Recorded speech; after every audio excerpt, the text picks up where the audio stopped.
네, 치치 친구들 안녕하세요. 안될과학의 과학 크리에이터로 활동하고 있는 과학 커뮤니케이터 궤도입니다.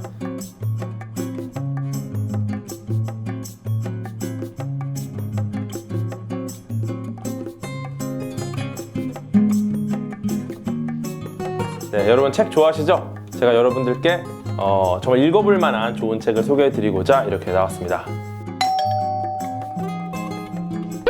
네, 제가 오늘 소개해드릴 첫 번째 책은 바로 세상물정의 물리학이라는 책입니다. 네, 여러분 물리학 굉장히 싫어하시죠? 네, 물리 굉장히 어렵습니다. 네, 물리 굉장히 어렵고 사실 물리하면은 항상 물체 A, B가 나와서 빗면을 따라 흘러간다거나 어떤 누가 뭘 던지고 잡아당기고 이런 게 많지 않습니까? 하지만 이것은 좀 다릅니다. 왜냐면 세상 물정, 이 세상이 돌아가는 이치에 대한 설명하는 책인데요. 우선은 대부분의 모든 것들을 물리학으로 설명할 수 있을까? 과연 물리학자의 눈으로 볼 수 있을까? 이 책의 저자이신 성균관대학교 김범준 교수님께서는 과연 어떻게 하면 물리학자의 눈으로 세상을 볼 수 있을까? 이 고민을 굉장히 많이 하신 분이십니다. 그러다 보니까 우리가 일반적으로 그냥 생각했을 때 과연 이런 게 물리학일까? 이런 걸 물리로 설명할 수 있을까? 이런 것들을 굉장히 많이 다루는 책이에요. 예를 들어서 혈액형에 관한 유사가 굉장히 많죠. A형은 소심하다, B형 여성과 결혼한 A형은 불행하다, 이런 굉장히 많은 것들이 있는데 이런 것들이 과연 물리적으로 입증할 수 있을까? 이런 연구를 하셨어요. 그래서 실제로 통계 물리학으로 접근을 해보면 과연 혈액형 대비 결혼한 비율, 이혼한 비율, 그래서 과연 얼마나 오랫동안 잘 살고 얼마나 잘 안 살고 궁합이 잘 맞고 안 맞고 이런 것들을 다 통계적으로 따져봤을 때 실제 혈액형과는 무관하다 이런 결론을 내릴 수 있고 이것은 사실 과학적으로 결론을 내린 것이지 우리가 말이 안 되는 거 알잖아, 말이 안 되잖아 이런 얘기를 할 수 있지만 그걸 과학적으로 증명했다는 데 굉장히 의미가 있습니다. 네, 그런데 그 주제를 도출하신 분이 바로 이 김범준 교수님의 아내이신 사모님이 도출하셨는데 사모님께서 이 혈액형에 대한 오해를 많이 갖고 계시다 보니까 김범준 교수님께서 과연 이걸 과학적으로 입증해보자 해서 이제 진행하시게 된 연구가 바로 이 혈액형과 관련된 연구인데요. 실제로 통계 물리학적으로 접근을 해봤더니 전혀 무관하더라라는 결론이 나왔어요. 그런데 결국 사모님께서 나중에 하신 말씀이 A형이니까 그런 연구는 한다고 이런 말씀하신 걸 봐서는 역시 가족 간의 이런 것들은 과학적으로도 넘기 힘들다라는 걸 알 수 있습니다. 네, 이것 외에도 우리가 과연 이거를 과학적으로 설명할 수 있을까? 이게 정말 답이 있을까? 이런 문제들을 통계 물리학적으로 굉장히 많은 접근을 한 책입니다. 네, 과연 인기 있는 사람, 우리 학교에서 보면 인기 있는 사람, 누가 인기가 많고 누가 사교성이 좋고 이런 얘기 하지 않습니까? 이런 것들조차도 우리가 수치화시킬 수가 있습니다. 이게 바로 이 모델링이라는 건데 그걸 이용해서 다양한 세상을 물리학자, 통계 물리학자의 눈으로 바라본 책이 바로 이 책입니다. 그래서 이 책을 보시게 된다면 이 세상에 굉장히 많은 것들 속에 과학이 있구나, 그리고 이 과학적인 내용들이 우리 삶에 정말 가까이 있구나 이걸 아실 수 있고 굉장히 많은 친구분들께도 어떤 상황이든 과학으로 설명할 수 있는 그런 습관을 들일 수 있습니다. 하지만 사회성이 좀 부족해질 수 있다는 거 명심해 주시고 세상물정의 물리학 많이 읽어주세요. 네, 제가 두 번째로 소개해드릴 책은 다시 수학이 필요한 순간이라는 책입니다. 여러분 잘 아시는 옥스퍼드 대학교 최초의 수학과 교수님을 역임하신 김민영 교수님 책입니다. 네, 굉장히 재미있는 책이고 수학과 관련된 책. 사실 수학 대중서 자체가 많지 않은데 이 책 이전에 수학이 필요한 순간이라는 책이 굉장히 많은 사랑을 받았습니다. 이게 제가 알기로 8만 부 이상 팔린 걸로 알고 있고 그래서 이 후속편입니다. 두 책 모두 굉장히 좋은 책이고요. 일단 이 수학이라는 게 얼마나 아름다운지를 보여주는 책입니다. 사실 학교에서 수학하는 것도 쉽지 않은데 이 책까지 취미로 수학책을 읽는 거 쉽지 않죠. 정말 어렵죠. 그런데 재미있는 건 이 김민영 교수님도 수포자였다는 사실입니다. 네, 김민영 교수님도 수학을 포기했었던 분이다. 그런데 수학과 교수님을 하신다. 그 말은 뭐냐? 여러분도 할 수 있다는 거죠. 네, 수포자. 김민영 교수님이 이렇게 말씀하셨어요. 나도 수포자다. 하지만 언제 포기하느냐가 조금 더 늦었을 뿐이다. 이런 말씀하셨는데 여러분도 이제 수학의 아름다움에 빠지게 되면은 포기하지 않고 끝까지 갈 수 있습니다. 이 안에는 사실 김민영 교수님의 엄청난 수학적인 발견이 들어가 있진 않아요.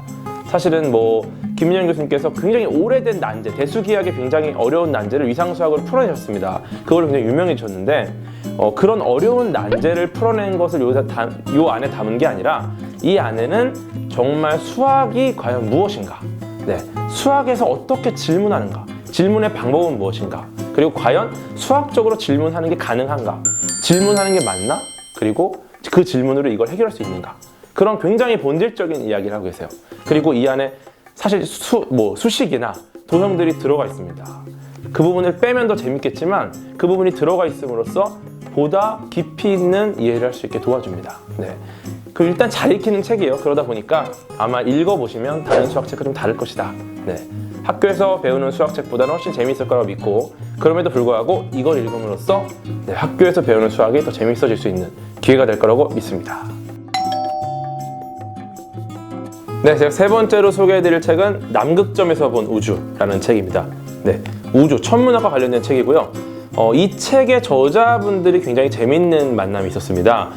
김준환 박사, 강재환 박사, 이분들이 2004년에 천문 올림피아드 출신이세요. 그 긴장되는 그 올림피아드 장소에서 굉장히 어려운 시험을 보는 거잖아요. 근데 그 자리에서 둘이 굉장히 친해졌다고 합니다. 한 분은 또 굉장히 말씀을 잘 하시고, 또 한 분은 글을 굉장히 잘 쓰시고, 이 두 분이 친하게 잘 놀다가 헤어지고, 그 뒤로 다시는 못 만날 거라 생각을 했는데, 굉장히 재밌는 건 남극점에서, 네, 남극 기지에서 두 분이 조우를 하게 됩니다. 그래서 이런저런 이야기를 하다가 우리 둘이 책을 쓸까 해서 나온 책이 바로 이 책입니다. 그러다 보니까 이 학생분들도 마찬가지지만 학부모님들, 네, 우리 아이가 이렇게 훌륭한 과학자가 되면 어떨까 싶은 분들은 또 이런 스토리와 함께 책을 보여드리면 굉장히 좋은 선택이 될 수 있고요. 특히 이 김준환 박사 같은 경우는 예전에 저희 최근에 우리 M87이라고 천여자리 은하단 쪽에 있는 초거대 질량 블랙홀을 관측한 사실이 있습니다. 이게 EHT라는 프로젝트였는데, 이게 이벤트 호라이즌 텔레스콥이라고 사건의 지평선 망원경 프로젝트였습니다.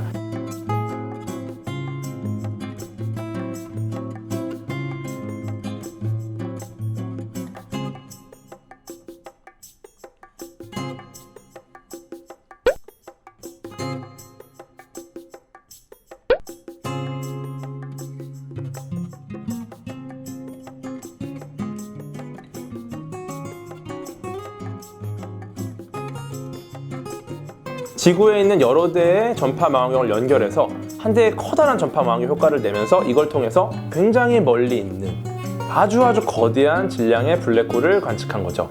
네, 블랙홀의 그림자를 본 인류 최초의 사례라고 볼 수 있고요. 이 프로젝트에 관련된 분들이 300명이 넘는 과학자, 수십 개 기관의 수백 명의 과학자와 함께 참여한 프로젝트입니다. 그런데 재밌는 건 그 안에 한국인이 몇 분 계세요.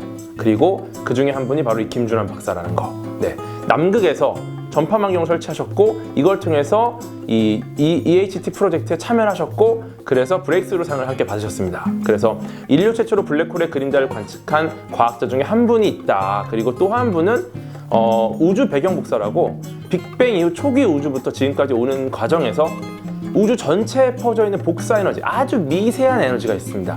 이 미세한 에너지가 과연 어떤 걸 보여줄 수 있을까? 이걸 통해서 우리가 무엇을 알아낼 수 있을까? 이런 다양한 질문들에 대한 답을 하는 그런 연구를 하시는 분이 바로 강재환 박사님입니다. 네, 이 두 분, 남극에서 만나서 이 남극에서 굉장히 중요한 임무를 맡아서 네, 인류에게 굉장히 중요한 진리에 근접한 답을 내놓기 위해 노력하신 이 두 분의 과학자가 쓴 책, 네, 굉장히 재밌고요. 읽기도 좋고, 그리고 경험담이 굉장히 많이 들어가 있고요. 과학자들의 남극에서의 삶이 궁금하지 않습니까? 네, 그걸 알고 싶으시면 이 책을 보시면 됩니다. 네, 제가 오늘 마지막으로 소개해드릴 책은 네, 부끄럽지만 제 책입니다. 네, 궤도의 과학거세라는 책인데요. 사실 과학책들, 과학 도서들이 굉장히 많이 나오고 있습니다. 그런데 주변의 지인분들께 제가 굉장히 많이 들었던 이야기가, 과학책 너무 좋은데 솔직히 잘 안 읽힌다, 이 책장이 안 넘어간다, 이런 얘기를 많이 들었어요. 그래서 어떻게 하면 책장이 술술 넘어가는 책을 쓸 수 있을까, 이 고민을 하다가 쓴 책입니다. 그래서 이 책 같은 경우는 우선 읽히는 거를 목적으로 하고 있어요. 그래서 굉장히 쉽게 읽히고, 그리고 우리들, 이 청소년분들이 잘 알고 있는 그런 드립들이나 네, 비유들, 굉장히 많은 인터넷 밈들도 많이 들어가 있고요. 그리고 우리가 안 읽히는 이유가, 어떤 용어가 나오거나 과학자가 나오면 그 밑에 주석이 달리고 영문으로 길게 나오고, 그런 것들이 맥을 굉장히 끊거든요. 근데 또 이것들을 뺄 수가 없어요. 굉장히 어렵습니다. 그러다 보니까 이 책은 그런 것들을 최소화시키고, 어떻게 보면 그런 용어들을 우리가 일상적인 언어로 바꿔서 그 일상의 언어로 계속 이야기를 끌고 가는 그런 식으로 쓴 책입니다. 그래서 굉장히 다양한 분야의 과학들을 어떻게 보면 굉장히 광범위하게 다루고 있는 책이고요. 네, 그래서 웃으면서 볼 수 있는 책, 네, 즐겁게 볼 수 있는 이야기 책이라고 보실 수 있습니다. 그래서 이 책을 만약에 보시게 되면 앞에 설명드렸던 세 권의 책이 더 재밌게 보일 겁니다. 그래서 우선 이 책을 읽으신 다음에 앞에 세 권의 책을 도전하시면 굉장히 합리적인 선택이 되지 않을까, 네, 이렇게 말씀을 드리고 싶습니다. 네, 제가 오늘 소개해드린 책 어떠셨나요? 네, 제가 오늘 4권의 책을 소개해드렸는데 이 책들이 정말 여러분의 인생을 바꿀 수 있는 기회가 되기를 소망합니다.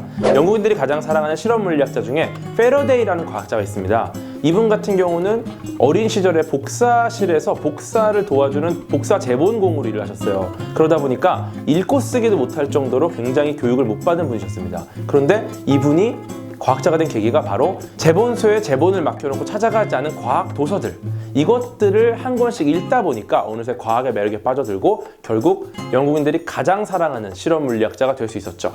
이분 덕분에 우리는 핸드폰도 쓸 수 있고 컴퓨터로 게임을 하거나 인터넷으로 유튜브 영상을 볼 수 있는 겁니다. 왜냐하면 바로 이 페러데이가 전기라는 걸 처음 발견했기 때문입니다. 어떠한 유능한 과학자들도 하지 못했던 전기의 발견을 책으로 과학자가 된 이 페러데이가 해내게 되고, 그래서 우리는 이제 굉장히 편리하게 전기를 사용할 수 있게 되죠.